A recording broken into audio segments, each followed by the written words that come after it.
Hey, everybody. Welcome to another episode of Build Your Team. Now, I've got someone with me today who I was on her show a couple of weeks ago, and we had a fantastic conversation about video. Go figure, right? Because I love talking about video, and I also love talking about team. So today, Sheryl and I are going to be talking about team because let's face it, we all need to grow a successful team in order for our businesses to have and reach the level of success that we wanted to. And Cheryl's going to share with us today some of her tips and tricks and some of the things that she's learned running a virtual first and virtual only team for her business.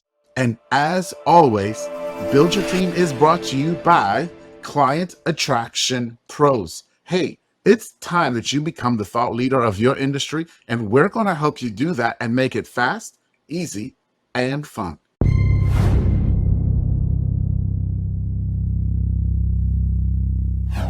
Sure. Welcome. Atiba, so great to be here with you. This is exciting. I know we're not talking about video specifically today, but more on the team side, which is not something that I talk all that much about. So I guess in some way you're getting an exclusive. Ooh, y'all heard that first. We're getting an exclusive. All right. So let's dive in to our exclusive then. And I want to kind of go back. Okay. I want to go back to the start because you're in a place that a lot of people aren't, in that you created a virtual first and virtual only environment for your team. A lot of people were forced into virtual because of the big P word, right? Oh, I see. And you weren't. You made a conscious choice to say, hey, I'm not going to have a big office. I'm not going to bring people in and have to look at them and they look at me all day long. So I'm curious why. When I started thinking about having my own business was quite a long time ago. It was around 2013, and it took 4 years of planning and plotting and deciding to get to the point where I actually left my previous profession, which was broadcasting, and started my own video marketing consultancy. It was interesting because in 2017, when I left, I didn't know it was a consultancy. I didn't really know what it was. I just knew I was starting my own business. But I think the thing that drove me was this desire to have a certain kind of lifestyle. And that was the impetus for starting the business in the first place. I didn't want to be on the road anymore. I didn't want to be commuting, and I really wanted to be home-based. And I didn't have any desire to necessarily have an office, leasing an office and doing all that, despite the fact that many people who are in video marketing do such things, especially back then, because sometimes people will have a studio where clients can come in and they have it all set up and they'll record videos and such. I wanted to do everything online. So I think I had some type of vision for what I wanted and what I didn't want in my life at that point, which led me to the decision to do everything remotely. That's awesome. It's great that you had that vision long before everyone else did, right? Because I'm sure that it made the pandemic that much, I'm not going to say easier. There is what I was going to say, but more palatable for you. I know we made the choice in 2019 to go remote first, right? And it was right before, obviously, and we were so glad we did. So it's great that you've had that vision. So one of the challenges that people have when they go virtual is actually finding staff that they can trust, because for whatever reason, and there are tons of them, we innately feel like in order to trust you, I have to see you. I have to be able to put my hands on you. I've got to touch you, right? I got to be able to look over your shoulder. So what was that process like for you, especially coming from the broadcast world, which is very in your face, like everybody's got to be there, right? I never really had trouble with that trust issue with remote team members. I never really have had that. My problem mostly was the fact that I had hired people in the past that they were further ahead in the process than I needed at that moment. So for example, I'll give you an example. Twice I actually hired an OBM, an online business manager. But at that point, when I had hired one and then a second OBM at different stages, like at different periods, Mhm. it wasn't because I didn't trust them. It wasn't because they weren't amazing at what they did. I didn't have my own stuff together. Yeah. I was trying to hire someone that was inappropriate for the stage that I was at. I was Wow. just too early, too green, and I didn't need that level of person at that moment. What I needed in retrospect now was I needed a virtual assistant as opposed to an OBM. I didn't know that at the time. And I think the case with team building is sometimes you don't know what you don't know. Yes, absolutely. So let's unpack that a little bit, Cheryl. So first, I mean, it's an insightful place to be to realize that I made a mishire and I thought I needed more than I actually did. Right. So I do want to unpack how that happens and why we think, because we all do it, that we need more than what we actually do. But then you also brought up two terms that I would love your definition for the audience on: OBM versus a virtual assistant. So two questions there. You could choose either one of them to start with. Okay, well, I'm not even sure that I know definitively because my space isn't necessarily the hiring kind of side of things, but my Sure. understanding. An OBM is an online business manager. It's like a person that manages, and if you have a team of virtual assistants, like an OBM would manage the team of virtual assistants, I say beneath them. I hate to use that term, but if we're talking about a hierarchy, that's Yes. how I understand it to be. So when I hired the online business manager, and literally that's a person, to my understanding, who is really going to be managing the actual business. That means everything to do with finances and everything that's happening in the business. The problem was that at that time, I didn't have enough to manage. Like there wasn't enough to manage. I think the reason why I had gone down that path to hire an OBM twice was because I probably read an article. I had heard that somebody else who was successful, who I wanted to emulate that level of success, had an OBM. I'm like, well, if I want to be them, and we often hear that in entrepreneurship, right, Atiba, is that Absolutely. be, act, and behave at the point at which you want to be, not necessarily where you are. So I Yes. thought, well, if successful people have OBMs, then I must have an OBM. And that's kind of what happened. That's my understanding of what an OBM is, as opposed to a virtual assistant. And I have an amazing virtual assistant now. And I almost hesitate to call her a virtual assistant because to me, she's so much more than that.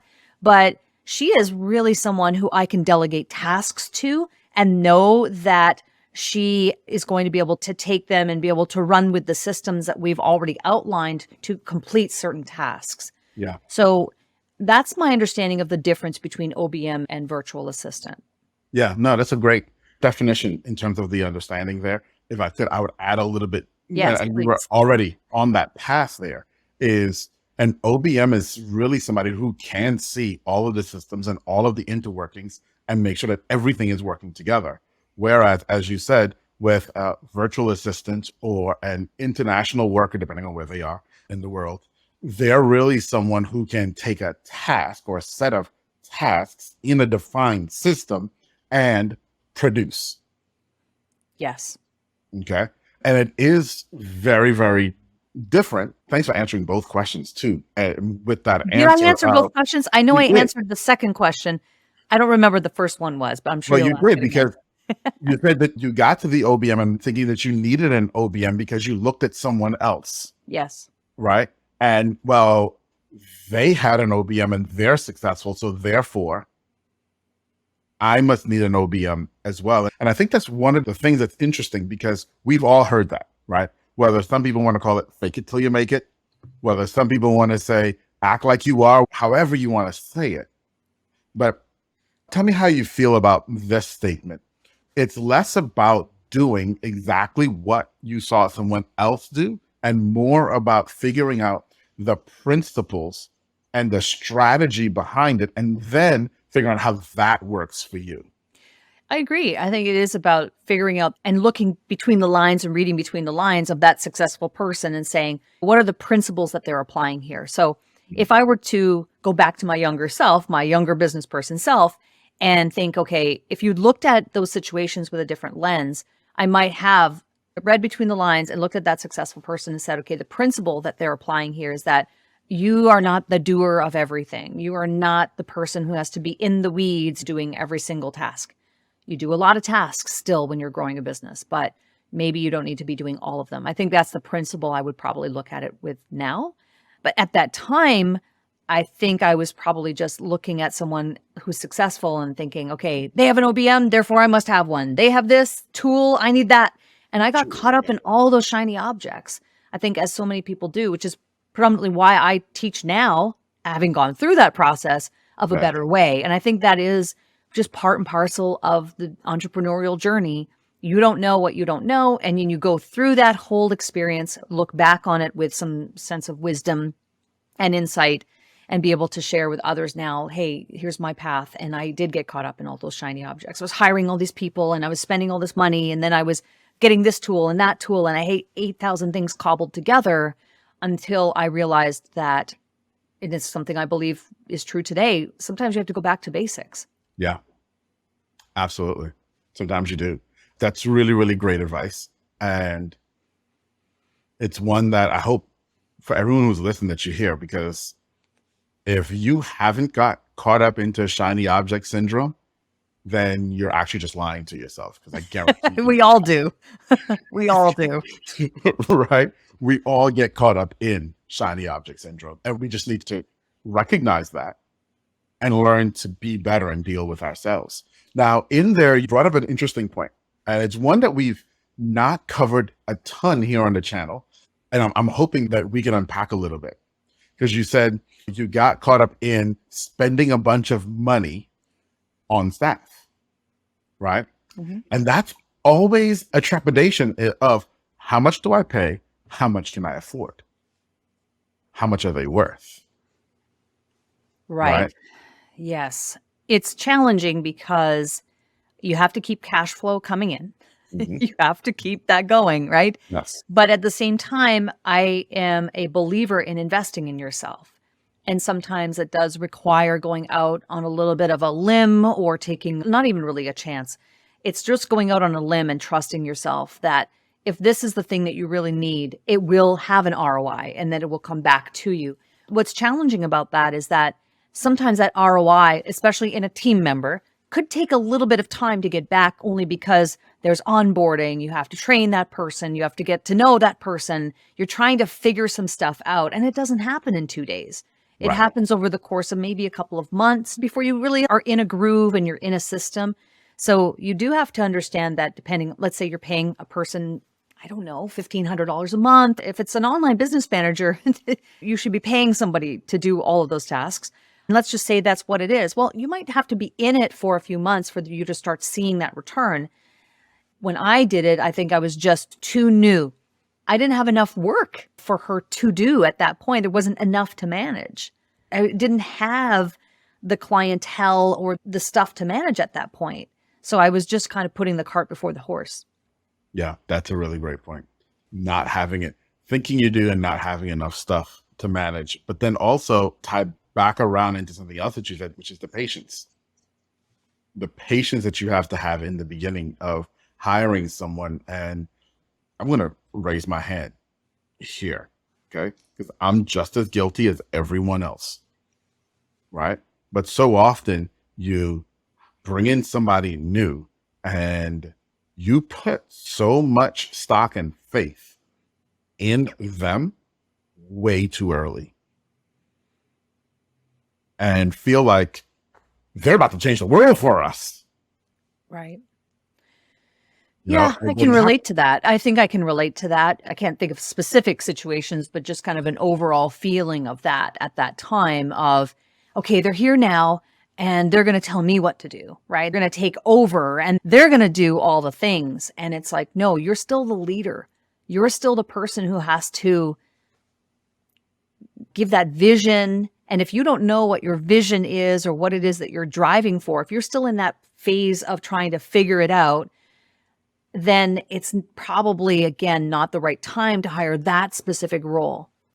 Because there is a certain stage, I don't know if you feel this way, Atiba, but there's a certain time frame, and it could be different for some people than others. For me, it felt like it took a couple of years, maybe to a few years, to figure some stuff out. And that was the period of throwing spaghetti at the wall in video marketing and just trying to figure out, like, who am I? What do I stand Mhm. for? What do I Mhm. believe? And then Yep. you work in a world of video and social media, which is always changing.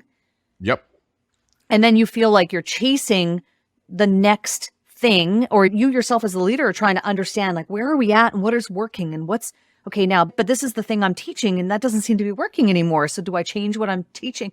And it's just this cyclical thing. When you're in that kind of world, it's really difficult to bring on, let's say, an OBM as an example, since that's what we're talking about mostly here. You bring that person on and, like, you're confused about your own business. Yep. So how can they have clarity if you don't even know yet? I want you to say that last statement again. I was going to say it, but I want you to say it. How can they know what your business is if you don't? You can't. If they come into your business and it's a hot mess only because you're at a stage, and there's nothing wrong with this stage. I just want to be clear. I think this is part of figuring your stuff out. I think it's a natural stage. It's a stage that I see a lot of people now that I'm mentoring going through. I think that's a natural thing to figure. You got to figure some stuff out. But if you don't know yet, then I think you have to be very careful about who you're hiring or what level of person that you're hiring, because they can't figure out what your business is for you. That was really the biggest lesson I had at that point.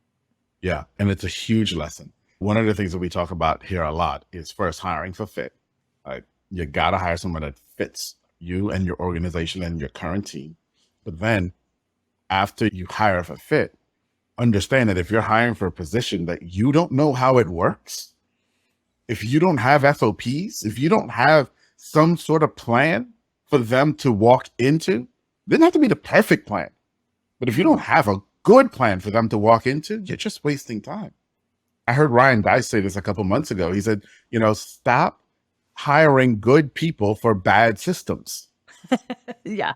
And I think you're right that you might not have all of the details drilled down in terms of what that system is, but you have to have some understanding of what your customer journey is, Yeah. what your product is, what the general lead generation strategy is. Like, you have to have some things dialed in. I think that depending on who that person is that you bring in, let's say it is a virtual assistant, depending on that person and their skill set, you might even be able to collaborate with that person a little bit and say, hey, new virtual assistant, let's have these regular meetings and let's discuss, like, here's what I have. And then they might even see some steps. It's like, well, I'm unclear about this. Now, all of a sudden, there's a bit of a red flag on that where you go, oh, I hadn't thought. Yeah, you're right. That isn't clear. Okay, let's together collaborate. What would make this more clear? Well, it'd make it more clear if you said this, this, this, and this. Okay, let's add that into the system, right? So now you're almost co-creating that SOP Exactly. together, depending again on the skill set of that person. Yes. Yeah. It's great that we're having this conversation right now, because I can tell you this is something that's going on right now, this minute, inside of my company. We've been doing LinkedIn prospecting for almost a year now. We've built our system, we've tested it and worked through it, and it's had a fair amount of success. Okay. It isn't perfect, but it's had a fair amount of success.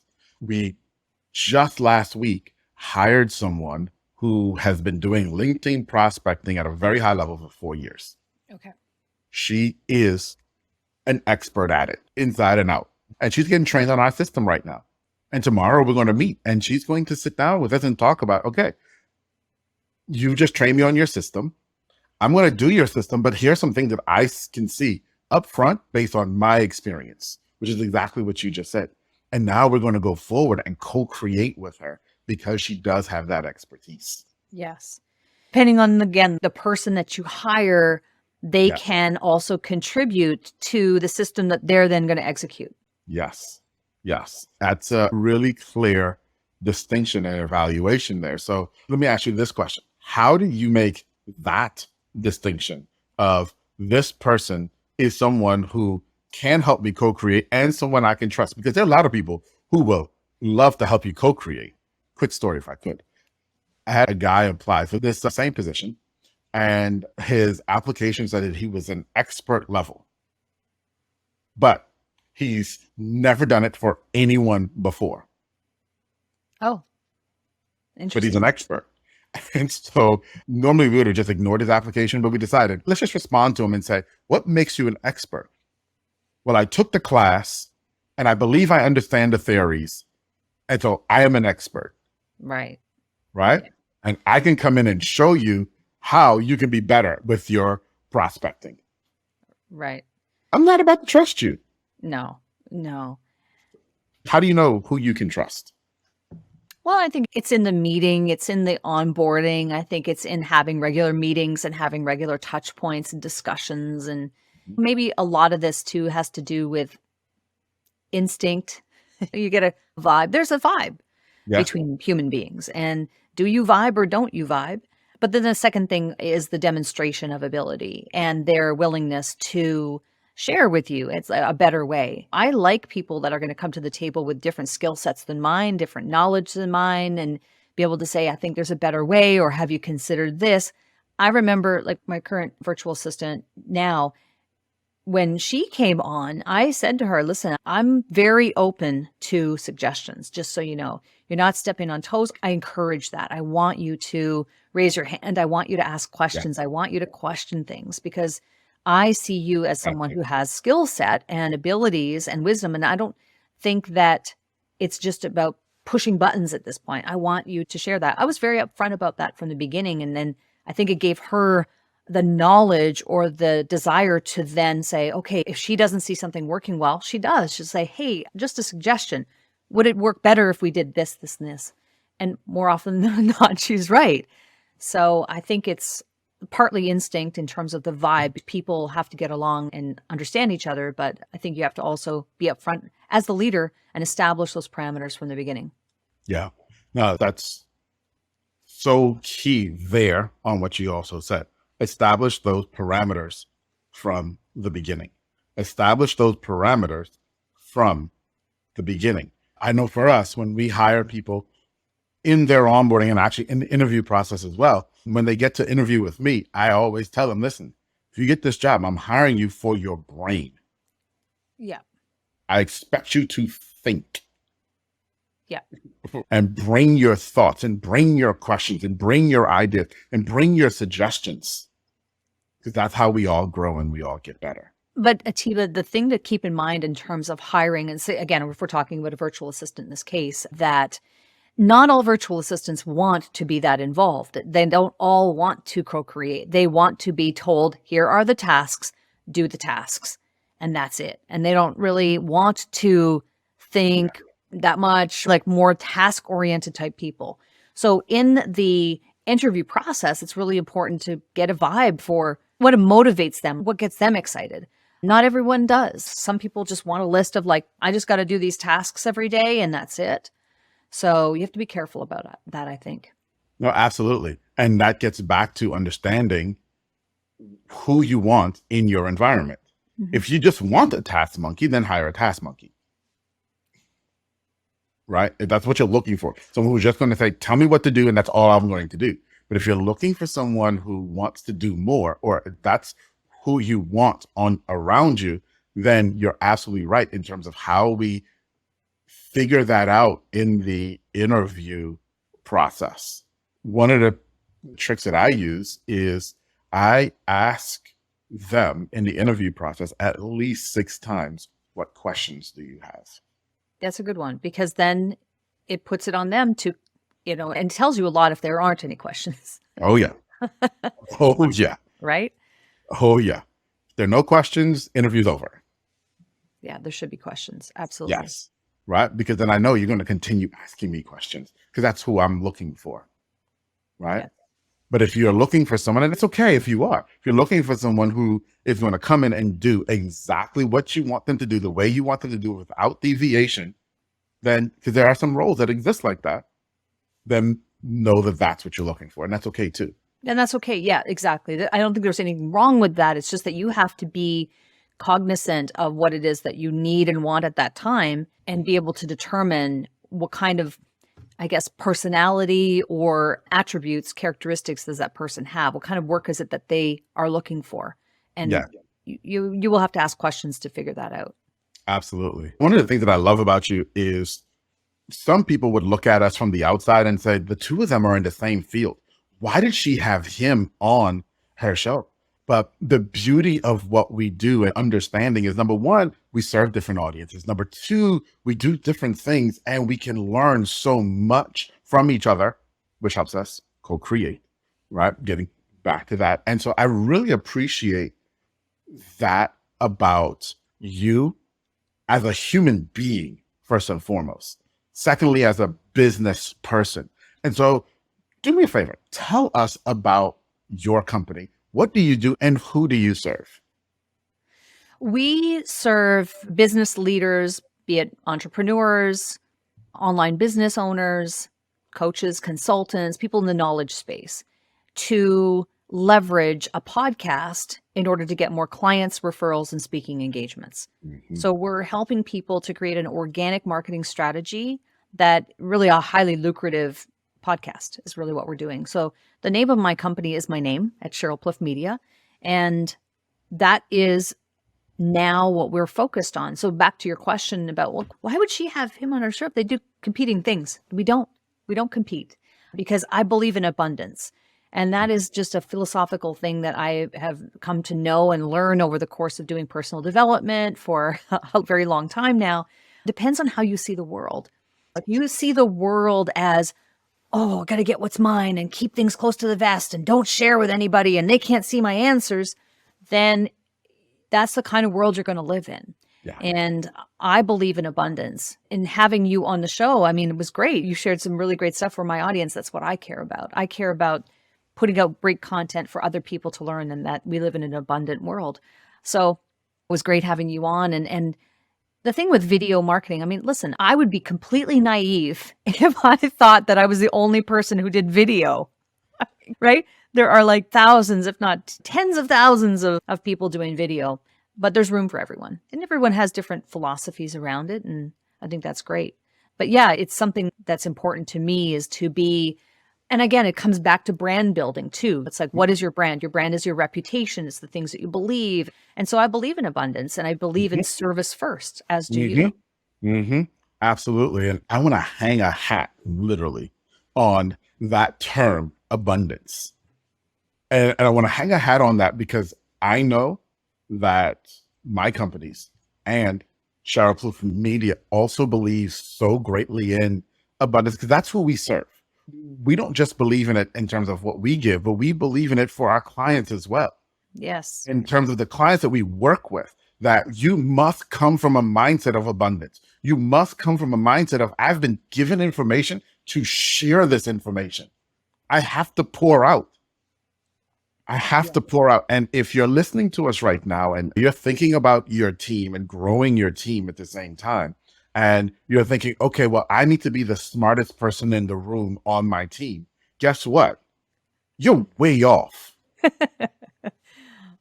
I agree. It's like a sports team, right? You don't necessarily want to be, you want to be kind of in the middle to maybe somewhere closer to the top. But I don't believe that you gain as much by being the absolute leader of the team necessarily from a development perspective, maybe from a leadership perspective. Yeah, I guess you could. But in terms of development, I think that you want to have some wiggle room to be able to develop further. Yes. You don't want to be the smartest person in the room. Surround yourself so that you can learn and you can grow. Yes, absolutely. And it's the only way your company is also going to grow. I want to just say one thing, I think, about team. I didn't really consider team when I first started. I think when I first started and I left broadcasting and I started my company, it's just me. And I didn't have really any idea that it would be anything but me. And it took some time for me to realize, oh, this is how it works. I can't do it all alone. And to some degree, I'm maybe still learning that lesson. Sure. I've been a very independent person really since I was 15. I feel like I've been like battling and fighting and everything like since I was 15 years old for a different life and whatever. I want to do it myself and I can do it. Those things are true. But at some point you realize like, I can't do this in isolation. I really need to rely on other people and that it is okay to do that. It's okay to let go and accept help and ask for help and find help. That wasn't my mentality when I first started. I thought, I'm starting this business, I'm doing it myself. And now I'm realizing all these many years later that that's not really how it goes. Right. That can be the case when you're first starting out in terms of, again, that stage, like that bootstrapped place that you're in, just trying to figure stuff out. But very soon you'll realize you don't build a business in isolation, and that you will have to ask for help, find help, accept help.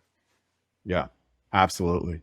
That's so very true. And someone said that to me in a different way last year that rocked my world. It was Chris Crone. I don't know if you know Chris Crone. He's a real estate mogul.